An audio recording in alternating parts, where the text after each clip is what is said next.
السلام الله عليكم ماشا halka naga dheehanaysaan waa caynta shawicati media fadlan si share gareeya qodobkan waxaan ku soo qaadan doonaa maanta ay ku beegan tahay 26ka bisha Janaayo 2022 waa koob iyo 30 guuradii ka soo wareegtay siyaad bixiskii loo yaqaanay maaragtay dad la ku roon yahay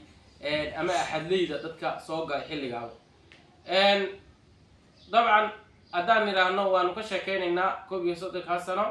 de waqti fara badan iyo saacado iyo maalmo iyo toddobaadyo ayuu u baahnaan doonaa hase ahaatee aan ku soo koobno oo kaliya maxaa laga dhaxlay maaragtay haddii la ku roon yahay burburkiina soo gaaray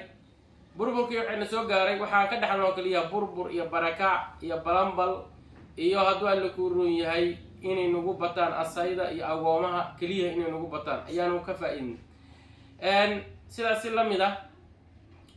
waxaanu ka faa'iidnay dawlad la'aan ama maaragtay haddii la ku roon nidaam xumo iyo kala dambeyn la'aan iyo wax walbo maaragtay kaabayaashii dhaqaalaha oo burburay ama la kala sheegtaba qabiilo loo kala sheegtay waxa kaloo maaragtay aan ka dhaxalay in maaragtay haddii la ku roon aan noqono dad isku matalisa oo aan kala dambeyn oo haddii la ku roon yahay qabyaalad iyo qurun iyo maaragtay haddii la ku roon isku laay waxaanu ka dhaxalnay in wiil iyo abtigii ay ugaarsadaan oo isdilaan waxaanu ka dhaxalnay abaaro iyo haddii la ku roon yahay colaado aan laga soo waaqsan waxaas oo dhan annagoo ka dhaxalnay ayaanu weli waxaanu dabada haynaa 30 sano kadib maaragtay haddii la ku roon wadadii 30 sano ka hor haddii la ku roon yahay dalka lagu burburiyo dad waxaan nahay anagu dawladnimada inay burburiyaan yaqaan qaabkii u burburin lahaayeen hase ahaatee ku adagta ama aan aqoonba sida dawlad loo dhisi lahaa aad iyo aad ay nagu adagtaa inaan dawlad dhisno sababtoo ah way nagu adag tahay oo waxaan ogeyn intaas oo shir oo la qabtay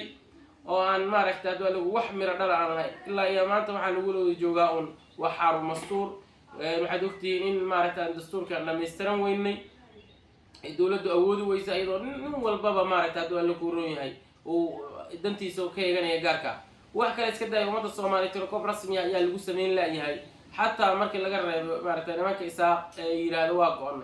markii laga kuwa koonfurta kaliya jooga ayaa waxa lagu kari laayahay ama la awoodi laayahay in telekob kaliya lagu sameeyo meel walbaba maaragtay Soomaali waa u jabtay sababtoo ah dawladnimada deegaanadu maaragtay waxba nooma caynsamin oo ciidan nooma caynsamin oo dhismo nooma caynsamin oo sharci kala dambeyn waxba nooma caynsamin waxaanu ka dhaxalnaa un waxa weeyaan burburkaas iyo barakacaas iyo balambalka ilaa iyo maanta aanu dhex taagannahay oo haddii la ku roon yahay weliba wajiye kala yeeshay oo qaab diineed iyo maaragtay waxaan aan garanayn marka ummadda Soomaaliyeed aqoon maanta lagu hayo maaragtay haddii la ku roon shalay hadaan ogeyn haddii la ku roon Mooryaan iska socoto dadka dhacday maanta waxa yimid dad isqarxinaya ama diin sheeganaya ama masaajid dadka in lagu laayo masaajidkii qaylada maaragtay markay soo yeerto loo carri jiray ayaa la yiri isaga ayaa qaylada ka soo yeertay mar kale waxaan maaragtay marka aan sheegaynaa in dhibaatadaas ay weli socoto aan lagana garwaaqsano waxba laga baran dibka maalinta na soo gaaray ilaa iyo maanta na haysta waxaan rajaynaynaa ummadda Soomaaliyeed ee mar uun baraarugu doonto oo daalleeno dawladnimada Soomaaliyeed loo istaagi doono saan u dhisi lahayn oon ogaan lahayn maaragtay dawladda in anagu ku noolnahay saayida nagu noolay sharciga kala dambayntana maaragtay haddii la ku roon yahay meel walba bini aadamku inuu sameeysta xataa shuruuc iyo kala dambeyn la xayawaanaadka aan aqliga lahayn annaga de garaad iyo garasho iyo aqliyad iyo islaamnimo sheeganayna inaan dadka ugu liidanay waa nuwacay maaragtay waxaasna wax kala ma waxaan uga bixi karnaa inaan qabyaalada kaliya joojino dan qabyaalada iyo quranka iyo kala faquuq aan joojino dad Soomaaliyeed waa dad wanaagsan waa isku soo dumni karaan markale waxaan ka codsanaynaa si share gareysaan oo asxaabtiina aad u qaybisaan haddii la ku roon yahay waa mahadsantihiin waa idin salaamayna markale